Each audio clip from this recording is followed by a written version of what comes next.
Hi, everyone. Welcome to Nom Watch Review, part of Nom Talk Network. On this show, we review the latest film drops or throwbacks while eating and drinking our favorite movie snacks and drinks. Don't forget, we still have merch, and it's great merch. It's actually very soft, but you'll love it. I'm your host, Erric Ramirez, and tonight I decided to bring out my inner 99 child, and I'm eating Cheese Whiz with some wheat thins. And because I'm taking a break for a while, I'm drinking a nice Coca-Cola. So that's what I'll be snacking and drinking on all night. But I want to introduce our lovely, lovely guests for the evening. Alejandro, Kyle, and Ren, thank you for being here. Alejandro, what are you snacking and drinking on tonight? Today I got some Arizona brand style fruit punch with me today, along with some 2 white fish cod sandwiches. So I'm being a little fancier today. But yeah, I'm ready to talk, ready to eat, ready to nom. It's me too. Look at these. Like who remembers? Like you just get the. I love it. I love it. But thank you so much for being here. Kyle, what are you snacking and drinking on tonight? So I've got my very favorite new food obsession: soup dumplings with some sriracha sauce. I've found them and I'm so addicted. And then for my snacky snack, I've got Fruit Loops because I'm also a 90s child. And for my drink, in my traditional AMC Novelties cup, sponsor Nom Talk AMC. Kidding, but also maybe not. That'd be great. I will shill whatever novelties you want, and not just the Deadpool ones. And my water. So I will dress up like Nicole Kidman and sit if AMC sponsors us. I'm for it. Thank you so much for being here, Kyle. And Ren, welcome back. What are you snacking and drinking on? I unfortunately do not have any snacks, but I do have water. Yay. Yeah. I mean, water hydration. Hydration, and it's hot there, I hear. It is. It's disgusting. Yeah, luckily enough, here in Colorado, it has cooled down, so I'm not burning up finally. Must be nice. I don't know what that's like. I hope to push that coolness to you guys. But thank you all for being here. Before we start, still want to mention we are still fundraising for the Trevor Project. Great cause, helps LGBTQIA youth out there with many, many things. So please check that out. But on to today's show, we are talking about the 1999 movie, The Haunting. And I actually do have the DVD of this one, so really good. Before we get started, I want to get your guys' thoughts of like when you first saw this. What were your thoughts, and what are your thoughts about like rewatching it now before we jump into like what it's about? We'll start with you, Kyle. What are your thoughts? When did you originally see this? What are your thoughts about it? So this was another one of those ones where I was just coming out of middle school, going into high school. It had enough of a dark, creepy vibe that I was watching it. I saw it and I was like kind of obsessed because, people have talked to me about it. The movies where like I can build worlds and kind of dig into things and see what's in it. So this was another one of those like, a mansion with creepiness and possibly terribly animated CGI ghosts. But back then that was terrifying. I was so into it. So it was one of those, I made up all these stories about the characters in my head and obsessed about it. And then I saw it, and story wise, it holds up pretty well. So if it pops on, I'll watch it all the way through. It's got a real early 2000s vibe. I'd put it up there with Van Helsing, weirdly. Oh, yes, no, I would totally put it up there with Van Helsing. Yeah, no, this movie is, for me, I watched it in theaters, was all about it, because I'm all about the horror movies, especially like House on Haunted Hill. Like all of those were my genre. The bisexual awakening. Oh, I was about to say, and who cannot fall in love with freaking Catherine Zeta-Jones? I mean, I'm gayer than a pride parade in the month of July, but like her, I would do anything for her. Like I don't care. She's Catherine Zeta-Jones. Alejandro, what are your thoughts on this movie, and when did you first see it? Well, I'm gonna have a mouthful going on right now, so give me a second here. But so I'm gonna admit some things here. Yesterday was one of the first days I truly went through and watched the whole film. Now, hold on here.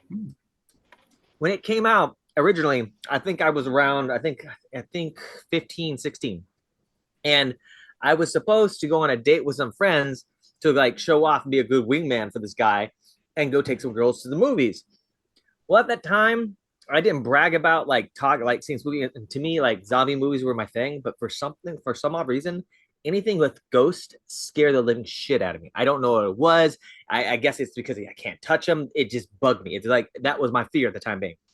So I found an excuse not to go to the theaters with him, made up some excuse and didn't show up. And it was a horrible wingman. I never went. So I never really understood that until I was watching the movie now. And then a little scene keyed on it.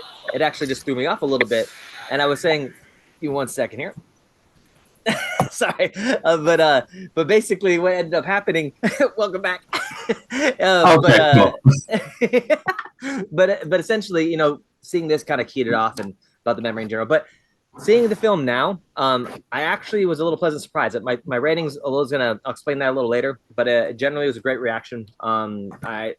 Realistically speaking, I'm glad Kyle brought up something here because, you know, putting it up there with what they enjoyed. I was trying to compare it to almost like The Mummy in a sense. So in regards to like CGI graphics, but better. And I was actually, whoa, wait a minute. I was taking that in for a minute. It was actually a good thing too. But yeah, all in all, positive, Kyle. But I went to see it a little later. So nice. And Kitty, look at the kitty. Oh.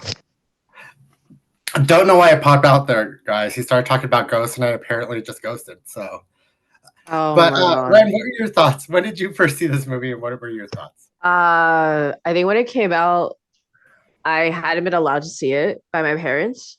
And then when I did see it, I was still learning English. So I wasn't that well versed in the language.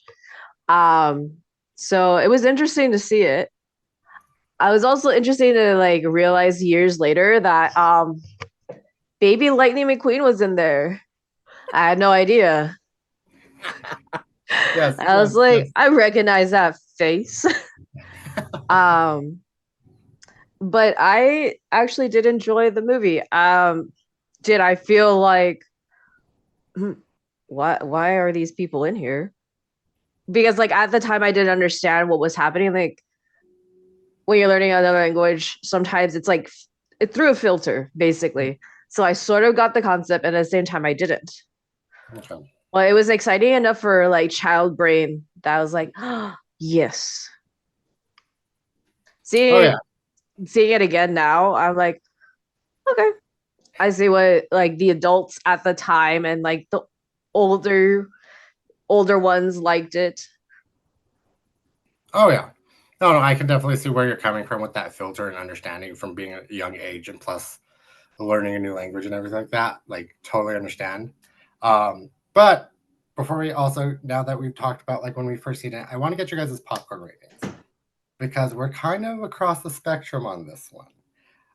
For me, I chose to give it a popcorn rating of 5 because this is one of those movies, much like The Mummy, much like Van Helsing, that's just kind of core memory to me.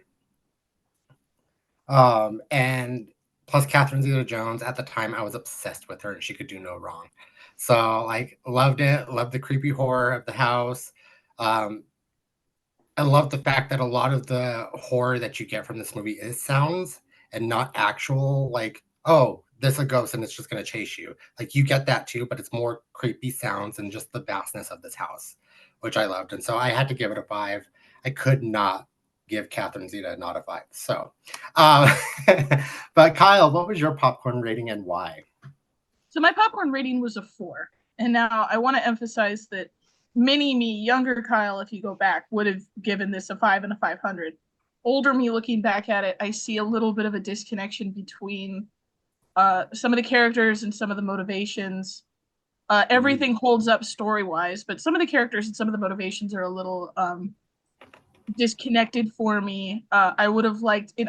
We were talking before we started about the book, and I do remember the book in the previous movie. Well, I remember there being more, because I watched this one and then I saw the black and white movie, and I remember there being more of a connection between one of the characters in the house, and they kind of pushed it forward more.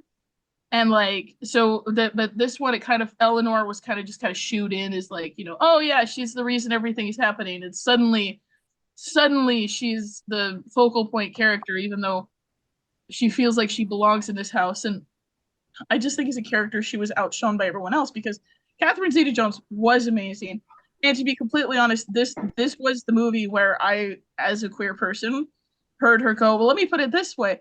My boyfriend, and I'll never forget that line. She's like, my boyfriend doesn't think, or my boyfriend thinks so, my girlfriend doesn't, or something like that. And I was like, oh, you can do that? You can do that? And I just, and like, so that set design, production design, amazing. Catherine, but all the characters were just so bright, and then Eleanor suddenly becomes this focal point character, and I'm just kind of like, meh. And then some of the VFX doesn't hold up as well as I remember. Baby Lightning McQueen. I love that you said Baby Lightning McQueen. Straight for Lightning McQueen, and that has a special place in my heart. Baby Lightning McQueen, the lion head, and the ghost children. The ghost children are. It was some of the shadows on the ghost children were a little hard to, but the rest it was good. It was just, it's a 4. It's an A, not an A+. The ghost children across the, not even the ghost children, just the children's faces plastered all over that mansion everywhere is really what creeped me out. Those faces were terrifying. Alejandro, Ren, what is your popcorn rating and why? I always try to get you when you're eating. Oh, good. I'll go ahead. That's funny. But, I said a 3 because that's adult me. Child me would probably put it 5 out of 5 because, like, child. I think I'm just a little bit more critical when it comes to like the story itself.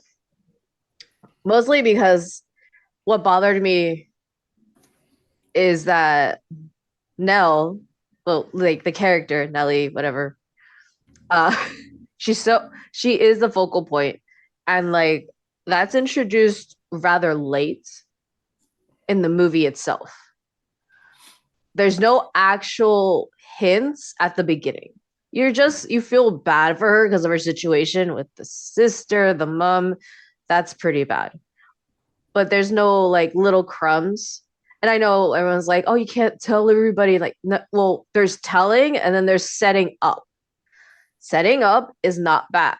It helps to push the story, helps you engage. And that's where I take a point away. The other point I take away is like, Jesus, that CGI. That hurts. I can't look at it. I'm like, the budget for this movie. It'd be scary if they had actual children pretending to be dead. Oh, I could see that.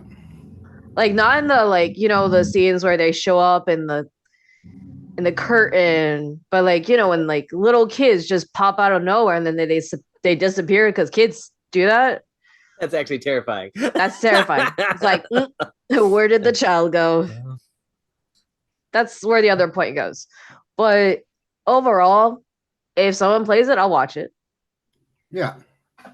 Yeah, no, and with the CGI, I get what you mean. I mean, it's 99 CGI on my aspect of it, so it has aged. I still do think it does hold up better than most 99. I don't know. My scale is a T-Rex from Jurassic Park, so. Hold on a second. Okay. So the budget for this film was $80 million, just so you know. And it made $180.2 million in box office. So it did make it up, but this was still a big budget. A lot of that went on practicals. So like they built all of those rooms and all of that. They said they had a rule of like if it's within, I think it was 20 feet of the actor, they were going to build it so that it would actually happen. If it was any further than that, that's when they were bringing the CGI in, just for vastness and stuff. But Alejandro, what is your popcorn rating and why? All right, so here's the deal. I'm going to say everything I like about it real quick because realistically speaking, everybody hit the nail on the head. First of all, the castles. There's 2 freaking castles. They're large real life castles that they use for the visuals on these. So they were, to me, it was like astounding. Yeah, I just thought the visuals are amazing. It was just great. I will say that all the actors, given the age of them and their popularity at the time being, were pretty decent heavy hitters. And you have this one character playing main character, which I'll discuss a little later. But ultimately, I thought the visuals were great. I thought the acting was pretty decent. I'm going to put it like a 75%. Only reason why I'm being it's the 90s, and we all know how the 90s went. You know, you were given a role, given a character, you played it out, and I really can't really hit it. I mean, one of my favorite films is The Mummy, and you look at that, and it's still great, but it's still kind of cheesy. It's just one of those things how I am. Now, the only reason why I will ever put this down to a 3.5 are 2 reasons. One, the pacing of the film in the very beginning. It almost, in my opinion, took about 30 minutes to figure out like any remotely spooky shit. And to me at the time being, the only thing that kept me going was the visuals. I really think the filmography, the beginning, everything was going. That's what kept me up. So I was like, all right, cool. There's something going on. The soundtrack's even keeping a little spooky. So I'm kind of figuring out what's going on. So when you had Nell being introduced, I didn't really have that attachment. 2, as Red mentioned, baby McQueen. How are you gonna lop some? I'm not gonna spoil this off, but like, he's dead. I just didn't. I felt like it was a senseless character kill. Now, here's the deal. I understand that when you're in a style film like this, it's always redeeming and always makes it more, I would say, heart wrencher when people start dying. You get attached and stuff as well. It's how some, I would say, hypothetical film, I'd say, foundations and setups are, you know. But once again, there are some exceptions. So that kind of threw me off in general. I do think, though, once again, it was still an ultimately good film. But the only reason why I put a 3.5 was those 2 reasons: the pacing and, my opinion, the unneeded death. I'm not saying death is not needed. I just how that was delivered. That's all. I know, I completely agree with you. That death didn't really make sense because, like you say, care about the characters and everything like that. If Catherine would have died, I would. Revolt. But Owen Wilson is so good in the movie, but like I really didn't care that. I thought it was cool that his head got off. Anyway, that scene wasn't cool. That whole scene was like that. Leo, oh my god, the line, the whole thing. It was gorgeous. I just remember just looking over, and the producer Steph was like, "Why?" But it was really cool, really cool. Okay, but Plus, did he eat the head, or did the head get spit out? It got spit out. It got spit out. It was kind of like wings hits it, and then woo, it comes back like that. I will say the physics in that was pretty impressive because it looked like it actually dropped naturally how it came in. I was like, hey, that was practical effect right there. I've seen a chimney flute, and they do go flah. You will die. Like, no joke. You won't make it back. I want a fireplace. Like, I will never afford a fireplace like that. If I do have one, it's just a fireplace outside, and that's where I live because I don't have the money to buy a house like that. Like I'll live in your fireplace. Just get a sugar daddy. But all right, let's get into this story. I'm going to break it down a little bit, and then we'll go over, touch base on the pacing and everything. So the story begins. We meet Eleanor Nell, played by Lily Taylor, and she's going over the fact that her mom just passed away, possibly, maybe, in this apartment, having an argument with her sister. And pretty much her sister tells her, hey, guess what? We're going to sell this apartment. Sorry for you. I know you took care of her mother for 11 years, but get out. We're selling it. You could keep her 20-year-old car, though. Yay. We were also thinking, since you have nowhere to go, just come and live with us and just take care of our bratty little shitty kid. Think about it, because she gets mad and she kicks him out. After that, Nell gets a phone call telling her to look into the newspaper that there is an insomnia study going on, that they will be going to this location and they'll be paying them $900 a day to get the study done on insomnia. So she's like, cool, I don't sleep anyway. Let me get out of the house and go on an adventure. She goes up to this mansion, a manor house, huge castle set in the Berkshires of Massachusetts. And she goes in and she meets Mr. and Mrs. Dudley, who are the caretakers of this giant place, gorgeous place. And they kind of just like walk her in and tell her, hey, guess what? We don't stay after dark. We leave, but you guys have fun. Nobody close enough to here to get to you. The town's 9 miles away. Nobody's going to come closer. Good luck. And that, then we meet Theo, played by, Catherine Zeta-Jones. Your queen. Catherine Zeta-Jones.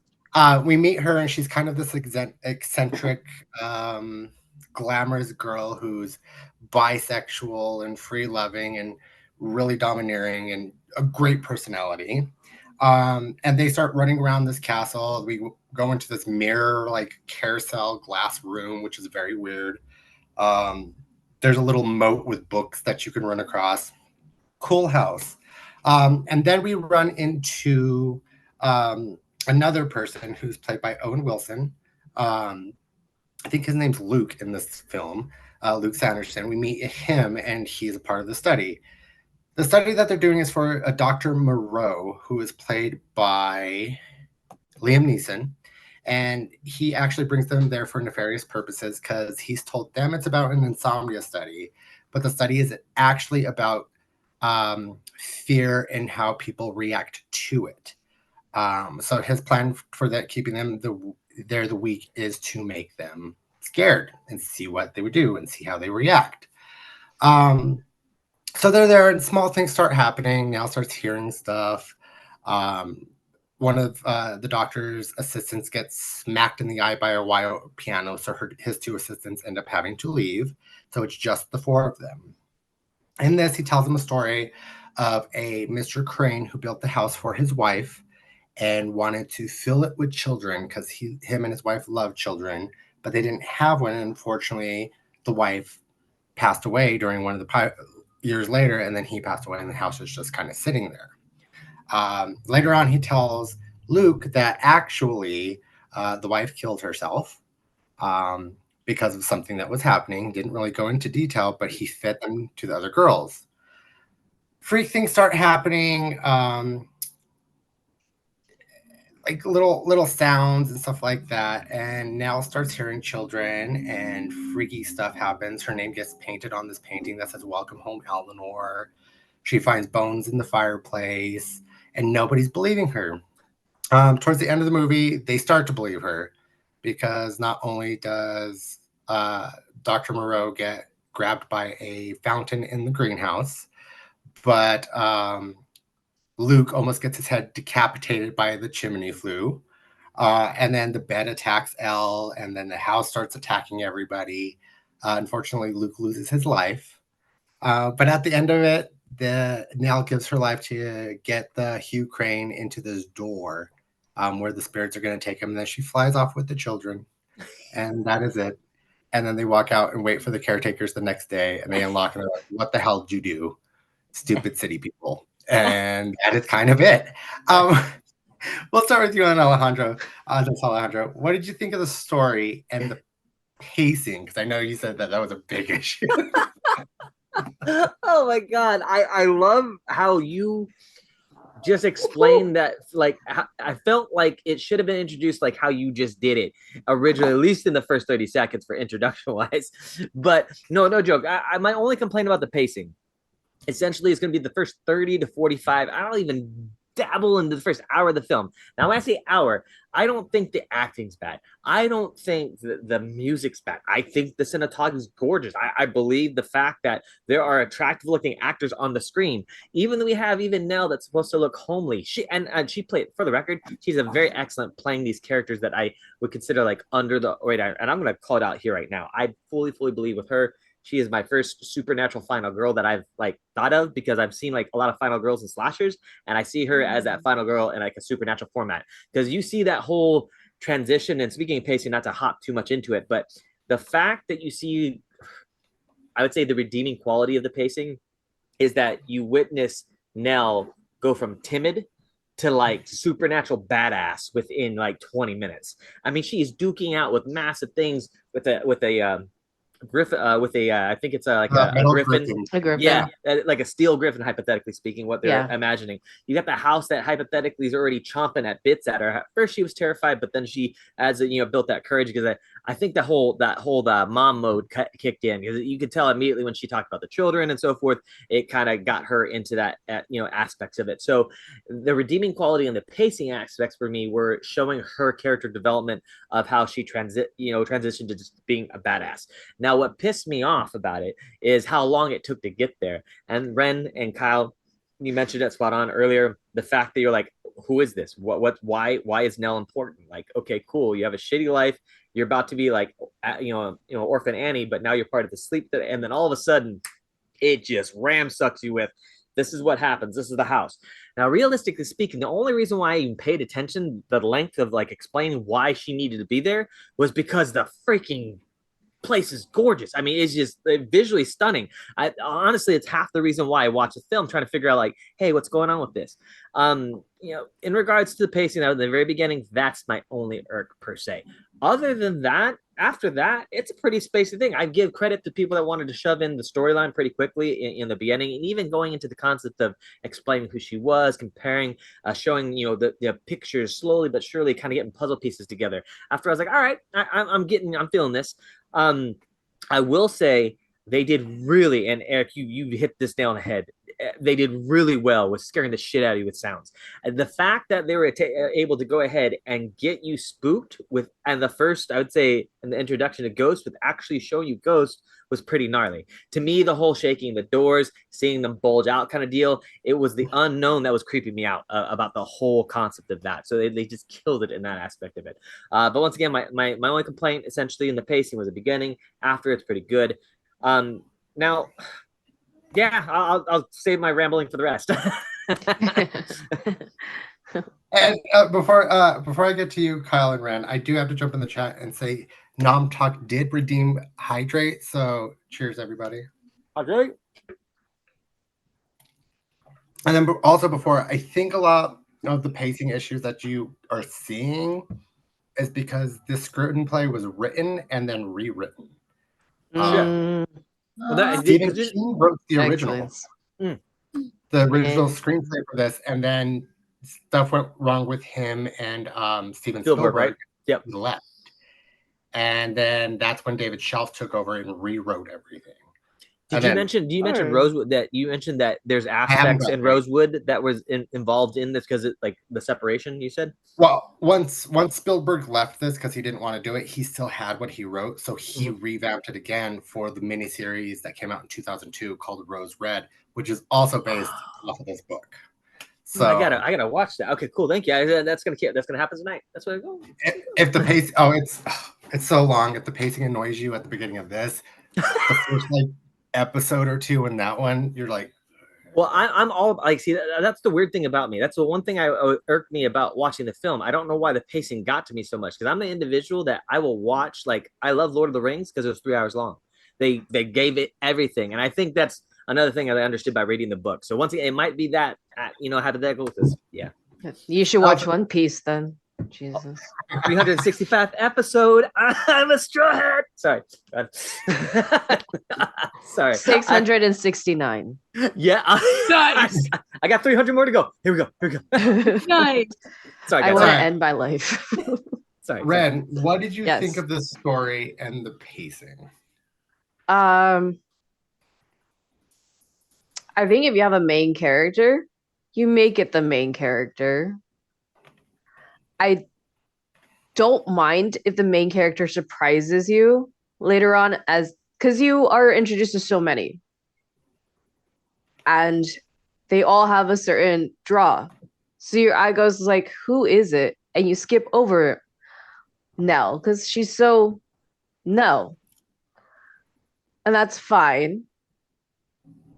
But it was done in a way that it wasn't enough for me of a surprise. It was like more of a, oh, it's you. But why have you just sat there the whole time? For me. But that's just my personal take. That was my only problem when it came to Nell, because later on, when she starts investigating when she starts looking for answers and actually stands up for herself, I'm like, there you go. You just had to be in a haunting situation to become a person. Cool.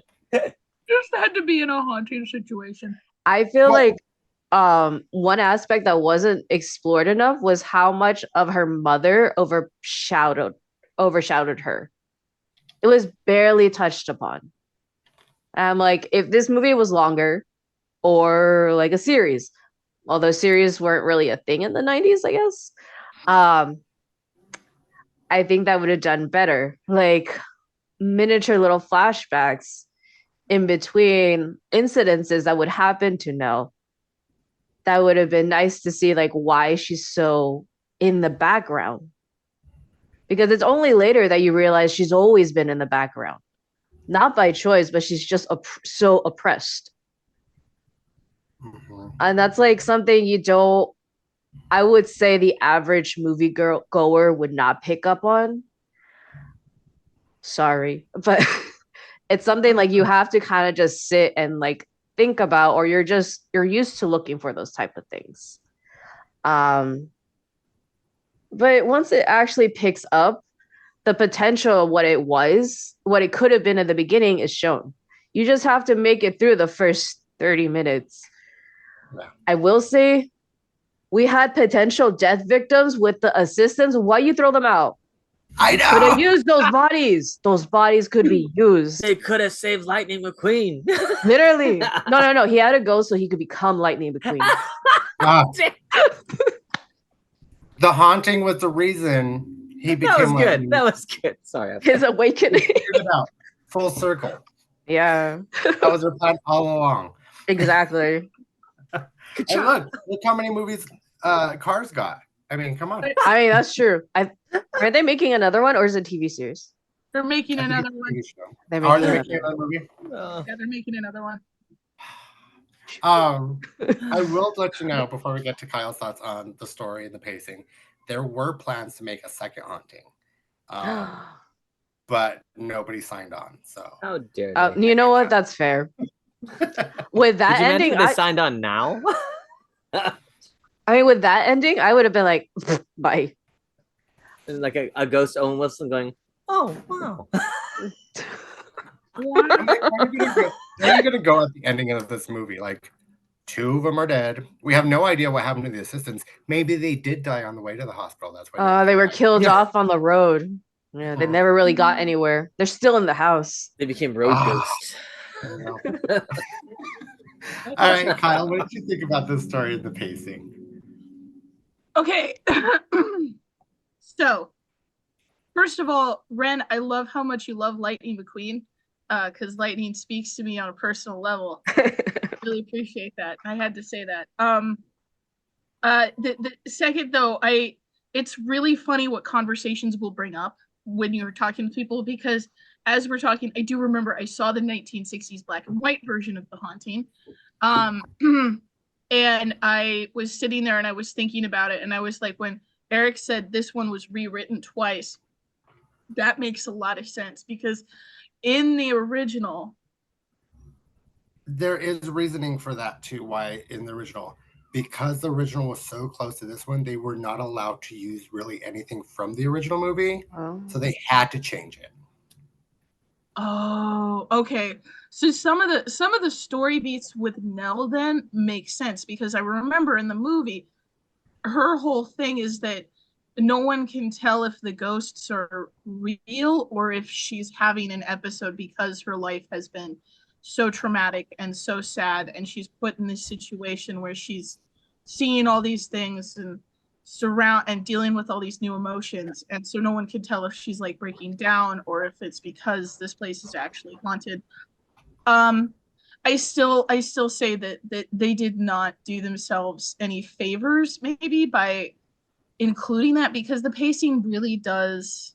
And it's like everybody said, it's the first 30 to 40 minutes, and then it starts to pick up once Nell is discovering the pieces and putting everything together, and she's hearing the voices, and she's got the little baby faces on her bed turned to stare at her screaming, and she's got the eyes in the wall, and that was great. And so so it's really once people start getting knocked off and the house starts waking up, I think it's better. But I also agree with the idea that we really should have seen more of like her and her story, which they did in the original film. It was her, but everyone else kind of built around her. But again, she was really outshone by Neeson and by Catherine Zeta-Jones and by Owen Wilson, and it's sad because like talking to you and hearing Eric about what this kind of stuff, I can see the movie that they might have wanted to do. But man, they cast great character actors beside her, and I'm just like, I want to look at all of you. Eric agrees with you on this. Oh no! Eric also has to mention that Tim Spurrier is talking third person. But Eric agrees with you on that because Eric thinks that's the film that Stephen King wanted to go towards, but wasn't allowed to because of copyright and stuff like that. Yes, Alejandro. Quick, gotcha. That's why Alejandro has one quick question here, and this is technically not yet something too serious, but now that we're mentioning the character that played Nell, Alejandro is wondering if during that era that if someone like Sarah Michelle Gellar played a Nell, it might have been a different situation. But once again, I don't know if Alejandro doesn't know if it would be different because if you had too many heavy hitters, it would be competitive. So they might have needed someone that doesn't take the light away from, Alejandro's just guessing here. That's just something that Alejandro wanted to bring up into this conversation, I guess. Eric does agree with you on that one. That would have been an interesting seeing Sarah Michelle Gellar or Jennifer Love Hewitt. But also what we have to think about is they had their own genres of horror at that time with Scream and Buffy. I Know What You Did Last Summer. So it was kind of, Eric thinks that they didn't want to do that because this is kind of set apart from the thriller horror like that. But speaking of casts, Eric wants to know what you do think of this cast because we do spend the entire movie with Liam Neeson, Catherine Zeta-Jones, Owen Wilson, and Lily Taylor. We do have some other big hitters in this film. We have Bruce Dern and Miriam Shells, who plays the groundkeeper, who they've been in several horror movies throughout their time too, which I didn't actually realize that Laura Dern was Bruce Dern's father until today. So that was interesting. But Ren, what do you think of this cast? Like, do you like what they brought together and what they brought out of each other? How do you think they did in the film? So given by the names thrown here, I'm probably younger. So the only ones I truly know are Catherine Zeta-Jones, Liam Neeson, and Lily Taylor. Yes. Thank you, Google. Sorry, I recognize her. For me, like the first true memory of Lily Taylor was The Conjuring. Yep. And then I realized, oh shit, it's her from Haunting. But for me, if I look, wait, am I supposed to speak in third person? Yes. Okay.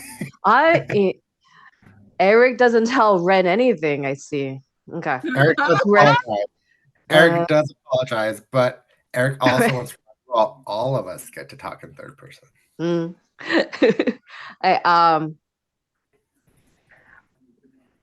If Ren were to categorize the cast now in modern time, Ren thinks that Owen Wilson fulfills that spot of the Jock, Jesus Christ. Sorry. I went all French for what reason, I don't even know. And Ren feels that Theo is that unapproachable, mysterious, kind of sexy girl that you meet. And there's also Nell, just the quiet homely, usually final girl. And then we have I know most horror movies have that harbinger. Red knows most horror movies have the harbinger old person. And that would be like the both Dudleys, in my opinion. So I feel like a lot of the archetypes that Ren feels like all the archetypes for the like hauntings and horror movies were fulfilled pretty well. Yeah. I don't know. Ren doesn't know where Liam Neeson would go because he's kind of odd, but also adds. Rain. And Ren also thinks younger Liam Neeson was very pretty. Eric agrees with you. Eric also has to find it funny that Liam Neeson didn't have his certain set of skills in this movie yet. So Not yet. This is the reason why. This is the reason why Liam Neeson got his certain set of skills that he doesn't know about. Them ghosts. Alejandro, what did you think of this cast? The cast made the film the way it was. If it was any less of a cast, we'd have an issue. Essentially, like I said, it was well placed. Even though I brought up the question of bringing in Michelle Gellar from Buffy, more along the lines of trying to bring in to see if there was a more, I say, dominant actress. But to be honest with you, looking into actually, for example, Lily Taylor's credentials, going back into like Mystic Pizza, all these characters, she always plays a great soft-spoken badass at some point. So honestly, it makes sense.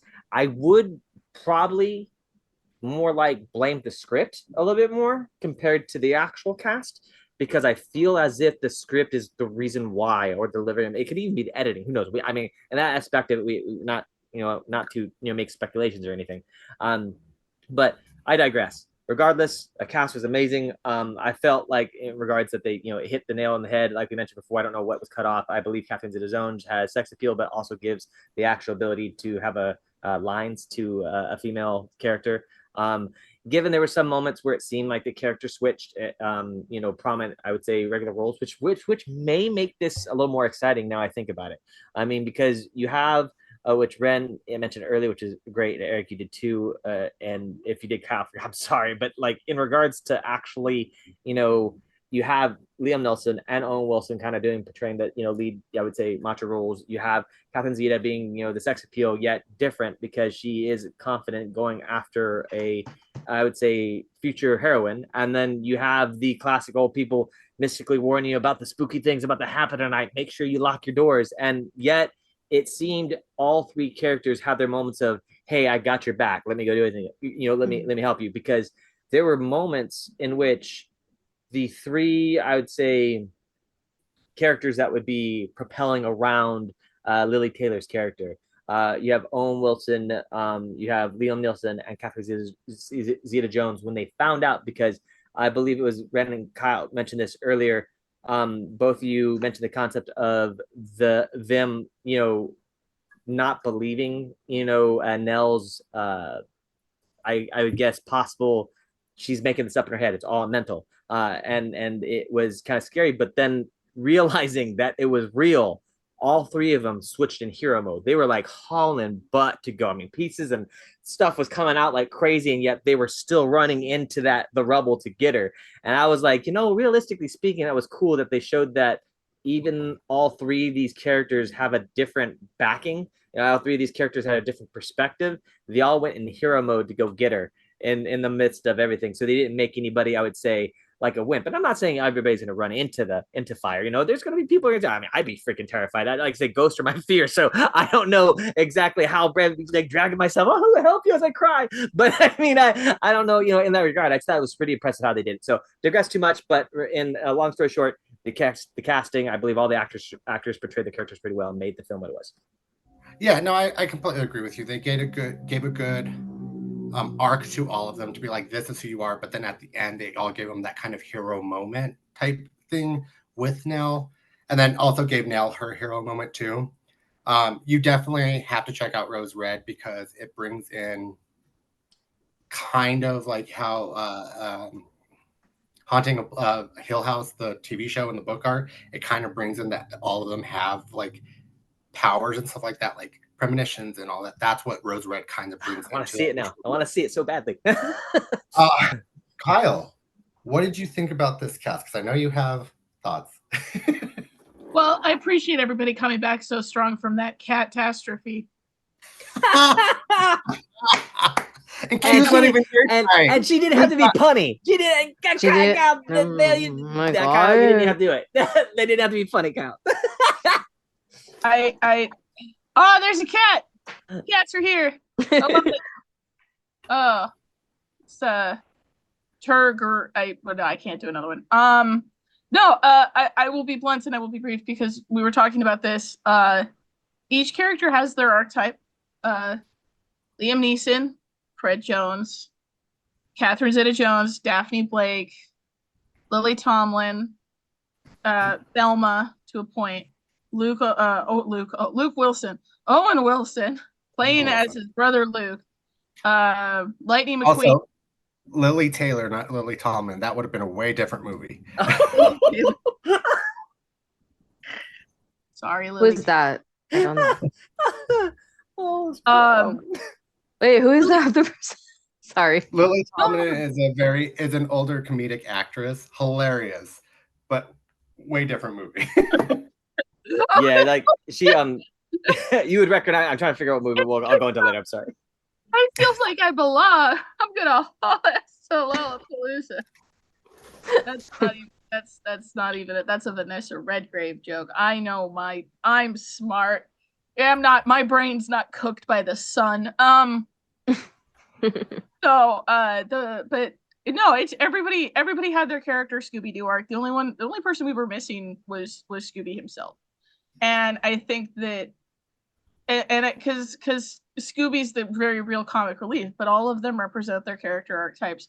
And I was thinking about this, and initially I would have said Liam Neeson was Thelma, but the truth is that Nell becomes Thelma, putting everything together. I do think that the standout of this cast, because we will sing Catherine Zeta-Jones' praises perpetually, not only as an actress, but also as a mental health advocate, because she's also bipolar, and she's been very open about that. She's married to Michael Douglas, which is great. Good for her. Essentially, so she really stood up because she did bring that sexiness and pathos. And honestly, I could have put her in the 1960s version and she would have done just as well as she did in this one. And now I'm thinking about if they did manage to do a sequel and it's just like the two of them, like Catherine Zeta-Jones and Liam Neeson, just showing up to houses and then leaving shell shocked and upset. Just like they go to a house and they're covered in like blood and shit, and they go to another house and it's just feathers, and they go to another house and there's Lily Tomlin and they're just like sitting there screaming, and it's just the two of them at the end, just with like this dead-eyed like. God. Just that would have been that face. They go to the Cars universe and they have to meet Lightning McQueen, you know. Joe. Just start putting them. They're gonna Deadpool it and just go to different. They're actually in Deadpool and Wolverine. Different universes. You heard it here first. They're just gonna appear. All of a sudden, it's gonna be like taking Liam Neeson with ripped sleeves, Zeta-Jones with them portals be opening. Style. God. But yes, okay. So we did like the cast. What was my question going to be after this? I can't even remember where we were going. I did want to talk because we did have that little bit of time where we weren't here. We're back, but they, like we were talking about, they did have the 68 version of this movie. We did, the book itself came out in 59. We have this remake, but then they actually made it into The Haunting of Hill House, which Netflix came out with, which I loved it. I've watched it. I ate through it. I love The Haunting of Bly Manor. I love the one that they just came out with, which I can't remember what it's called, which are all kind of based on this as well. Do you think the cast that was in The Haunting of Hill House would have fit well into this movie? Ooh. Oh my God. Say less. I think it would. I mean, hypothetically speaking, if we're doing a comparison to the characters there, right? You do have the family. God, I believe it's Nelly. because they bring back the family of 5. I think what it is. So the characters' names. So Owen Wilson's character, Catherine Zeta-Jones, and Lily Tomlin are actually the names of the kids in House. Theo. What? They're kids. That's why it sounded familiar to me, because I was trying to figure out. I was like, why is the interaction? Because hearing their names all talking together, it sounded very familiar. And for the record, I rewatched The Haunting of Hill House, probably cry religiously while I watch this dang freaking thing over and over and over again. So that makes sense to me. That I didn't know that. Yeah, David, Theo, Luke, and Nell are all names of the kids. That's right. Because Theo is the because they switched around a little bit of that. That's cool. That's cool. But how would you think if they would have put them in the setting that they would have done? We'll start with you on this one, Ren. Well, from like what I've seen those actors do, forget how like in Hill House they're siblings, and they were put in this setting. I think they would do. Some of them would do well. The actor for Luke, I am not sure, just because I haven't seen him. Well, that's the only one I'm iffy on, to be honest. I will say Nell is a stronger character in The Haunting of Hill House. She is that's one thing they both have. They are focal points in both adaptations. I will say Haunting of Hill House gives Nell a little bit more. Theo in both remains Theo. In 1999, obviously now like super magical, I feel what your feelings type of stuff. But that's obviously explained through the mom that my grandma, like my mom, your grandma, family thing. So the kids are sensitive too. But in this setting, they are not like that. I would say that actress would do very well as this character that Catherine Zeta-Jones does. Who would for Liam Neeson though? I don't know who would actually do that one. I would say he's still the odd one out there. Out of like the cast that we have for Haunting Hill, because not the father, dad. Like for me, I don't feel it. I feel like the guy who played Steven, the like writer of the book, would have been Liam Neeson's character. That might be the closest one. Yeah. What an ass. What an ass. He was. I was about to throw hands. I'm like, excuse me, sir? I'm gonna talk to your manager. What the hell? And then, Alejandro, what do you think of the cast from Haunting of Hill House? How do you think they would have, and who would you have picked? Realistically speaking, I guess I was going to say, or I originally thought there was going to be a perfect, I'd say copy and paste, but realistically it's not. But hypothetically speaking, you have the names of the children, but if you're going to go into it and really explain it, you actually have the perfect, I'd say technically 5 on 5 coming in, because in Haunting Hill House, it was the children coming back, dealing with the aspects of their, traumatic childhood compared to them being the heavy 5 compared to, Liam Neeson, Owen Wilson, Catherine Zeta-Jones, Lily Tomlin, and we'll even, bringing in, I'm going to, whatchamacallit, to see, what bummed me initially, and just to bring up a side note here, I was pissed they only showed the caretaker for that brief amount of time. He has such great acting chops. And within those 30 seconds, he was a crabby old man and really great. And I was like, damn, I wish they used him more. I mean, something of that nature. So that kind of irked me in general. So I guess saying reflective type, there's not exactly a perfect reflection, but I do think that those types would be a positive or very doable coming in. Or if we wanted to, let's say, bring those characters from The Haunting in Hill House and remake something slightly and put them in this situation, I think it'd be kind of gnarly. I would like to learn more about it, because I do feel like discussed previously that the pacing of the film kind of like just bugged me a little bit. So it'd been kind of cool if they actually made this into a series, because I believe Ren brought up a good point. I guess series weren't done in the 90s. That is kind of a funny statement because sitcoms were, but at the same time, everything was premised on like I don't count those. Yeah, exactly. No. I'm saying this to back up your point, because like sitcoms being live, we're always like usually on the spot, or and they have pre-written stuff and live tapings and things were done, and usually there was not necessarily, I'd say, dark series that were prominent then. I mean, you had. There were a couple, and Stephen King was really the only one who did them. Well, yeah, if you call it a sub-series, don't get me wrong. No, I'm not. I would still, and this is, and please correct me if I'm wrong, Eric. There are a couple more. Like, I'm not going to count the Stand. I'm not going to count like it when it was released on TNT series on like 4 or 5 formats. To me, those I thought were brilliant, done in their own ways. But I felt like there hasn't been something done. Like I'm gonna say something here, like Supernatural or Lost or something of that demographic. So I feel now, to answer your question a little bit more, that if we took this film and they were like, hey, I want to release the storyline and put it in a series format and use the characters that they used, and even if they used like somewhat of like an homage cast to the cast now, I'm down for it. But I think it could do well. I mean, especially with the results we have, the Haunting of Hill House, the Haunting of Bly Manor, they've all had a pretty decent response in the general filming aspects of it. Don't get me wrong, there's critiques and so forth of it, but I think it would actually have a pretty decent chance, or I would say, I don't think you'd be beating a dead horse if you try to go ahead and make something like that, in my opinion. So. Yeah, no, because I think now too, all of us love horror, and so that we're more adaptable to it. So I think that's what. Plus, we have the technology. Yeah, we have the technology. We can fix it. We have technology. That's right. I don't even know where that quote's from, by the way.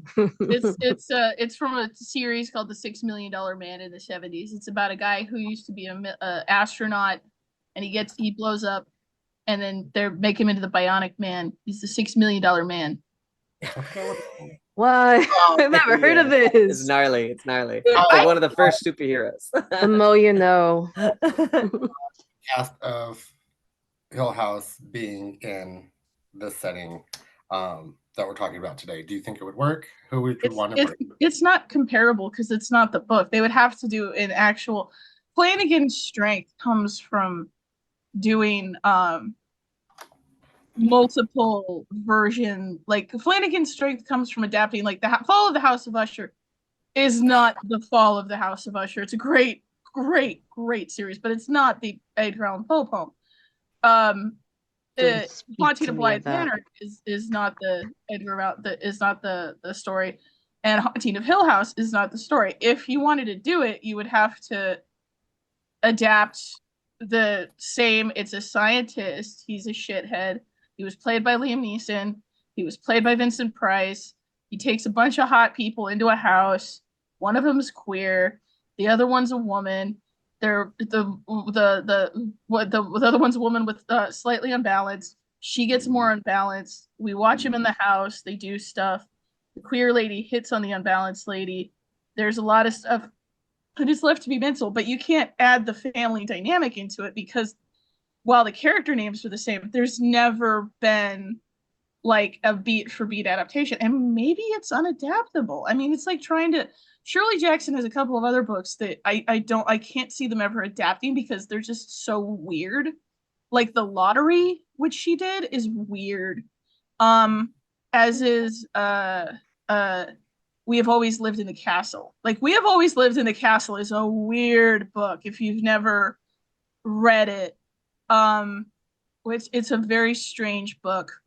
But maybe it's just one of those things where it's like there's so many different elements of it and you try and mash it in that the only way that people can think of to do it that makes sense is do it like that. But for me, they're not comparable. You would have to have you would have to have the scientist and you would have to have the queer elements to it. I'm sorry I keep saying that, but it's a big part of the original story and the original movie. But you'd have to have all of that in it versus the family aspect. And also there's nothing that can top The Haunting of Hill House. That is arguably one of Flanagan's greatest works. So yeah. Well, thank you. We are out of time, even though we did have that little pause of a break. So thank you guys for joining me.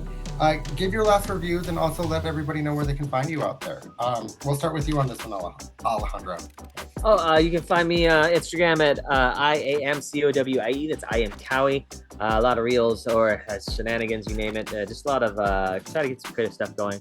You can find me also here, of course, here at Nom Talk Network, or on TikTok at alejandro.cowie.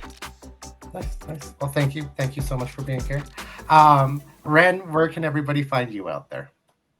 You can find me mostly on Instagram. I'm trying to get back into TikTok, but it's a hit or miss. It's _ghostbrat. There's a reason for that name. And it's mostly just cosplays. It varies from gay Chinese men novels. If you know, you know. If you don't, and anime games, gacha games, Genshin, Honkai Star Rail. Might be playing a little bit on Wuthering Waves as well. There you go. Nice. Well, thank you for being here. And Kyle, where can everybody find you out there? Instagram, Kyle, my name, Poddig, Poddig, Arts, ARTS. TikTok, Caroling, CAROLING _cosplay. Essentially, mascot horror unboxings, theme park musings and working thereof. And also here at Nom Talk Network, because I like talking about movies and I like writing things and podcasting and generally making stuff. So yeah. Nice. Thank you. And again, I'm your host, Erric Ramirez. You can find me on all the socials except for the Bird X app. I don't know what it is. At Heartless7. That's HARTL, the number 3 SS7. But thank you all again for everybody out there tuning in. And be sure to join our Discord to keep this conversation going, as well as following all of our social medias, all of our other platforms at Nom Talk Network. And then tune in for our next show. But until then, I'm your host, Erric Ramirez, and everybody have a nomorific day.